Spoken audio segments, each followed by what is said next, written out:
he got President Biden to the table, who didn't want to talk to him, didn't want to negotiate.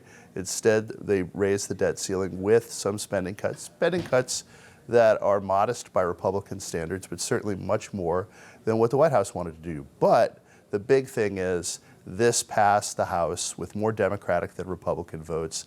A lot of House conservatives feel that that violates the deal that they struck when they installed McCarthy as Speaker in the first place. So I do think there will be a serious discussion within the Freedom Caucus about motion to vacate, potentially ousting him. Welcome to The Debrief, where we talk with the Washington Examiner's top journalists about the headlines they're covering this week and where the story is going next.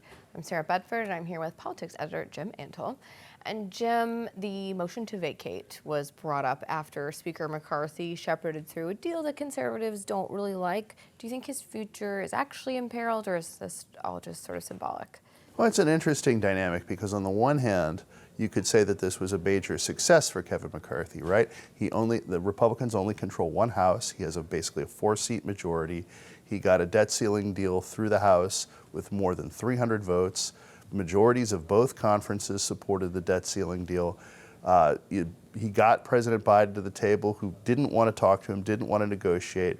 Instead, they raised the debt ceiling with some spending cuts that are modest by Republican standards, but certainly much more than what the White House wanted to do. But the big thing is, this passed the House with more Democratic than Republican votes.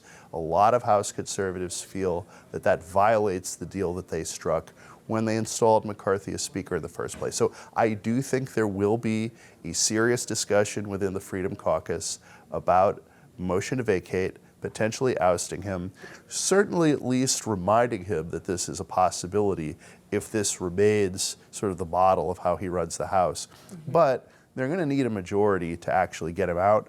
Democrats would have to help him. And so I think a conservative talking point is going to emerge. Well, he's doing the Democrats' bidding, so they're not going to help us. But, we do have this in our back pocket for the future.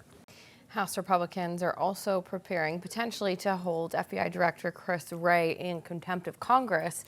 Right. Do you think that will go anywhere? Will that lead to charges? Will that lead to further cooperation? I mean, do they have a point here? Well, they certainly have a point. He's clearly not cooperating.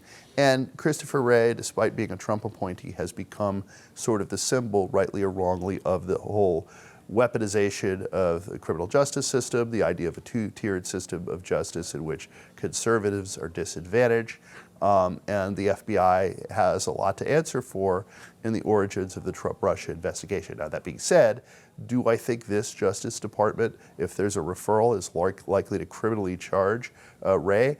No, but I do think that at the very least this controversy will continue the discussion about whether there are some reforms that are necessary for the FBI and whether a future Republican administration would pursue those. And finally, something else conservatives are angry about. Right. Bud Light, the LA Dodgers, Target. These boycotts are the most effective that we've seen in years, right. And rarely do we see them gain momentum on the right. That's typically been the province of the left. Right. Why do you think all of a sudden that these boycotts are being so effective? And I think it's a couple of things. I think one, conservatives are starting to get more serious about boycotting things that when they're getting upset about woke capitalism, woke corporations. They're tired of spending money on things and seeing their values spat upon. The Michael Jordan line, Republicans buy T-shirts too.